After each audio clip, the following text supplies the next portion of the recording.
Il y a eu beaucoup de bruit autour du fait que j'ai dit que je n'avais plus de maison, etc. Ouais, voilà. En fait, c'est un choix de vie, c'est pas dû à une infortune. Et d'ailleurs, je remercie parce que ça a tellement été déformé ce que j'ai dit par des gens qui ont laissé entendre que j'étais à la rue, que j'avais plus d'argent, que j'ai reçu des. Mais non, ça n'est pas le cas. Je n'ai pas de difficultés financières. J'ai choisi de ne plus rien posséder parce que je ne veux pas être possédé parce que je possède. Je fais partie des gens qui considèrent que l'argent liquide n'est pas l'argent sale.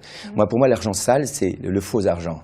Vous voyez, quand un organisme bancaire vous prête de l'argent qu'il n'a pas et vous crée une dette et finalement va s'engraisser avec cette dette qu'il a créée sans avoir les moyens de vous la garantir, pour moi, je n'ai pas envie de cautionner ce système. Le système bancaire, pour moi, est devenu immoral. Il n'a pas toujours été. Hein. Et le prêt à usure est interdit. C'est-à-dire que quelqu'un qui vous prête de l'argent qui est à lui et qui vous demande un intérêt, c'est interdit. Mais quelqu'un qui vous prête de l'argent qu'il n'a pas et qui vous demande un intérêt, pourquoi c'est vertueux ça? Pour moi, ça n'est pas vertueux. Et ça atteint des niveaux aujourd'hui que je n'ai pas envie de cautionner. Alors, je ne dis pas que c'est simple, car tout est fait aujourd'hui pour être placé sous la dictature bancaire. Ouais. Mais la dictature bancaire, de la banque telle qu'elle est conçue aujourd'hui, s'effondrera. Parce qu'on ne peut pas abuser ainsi des gens impunément.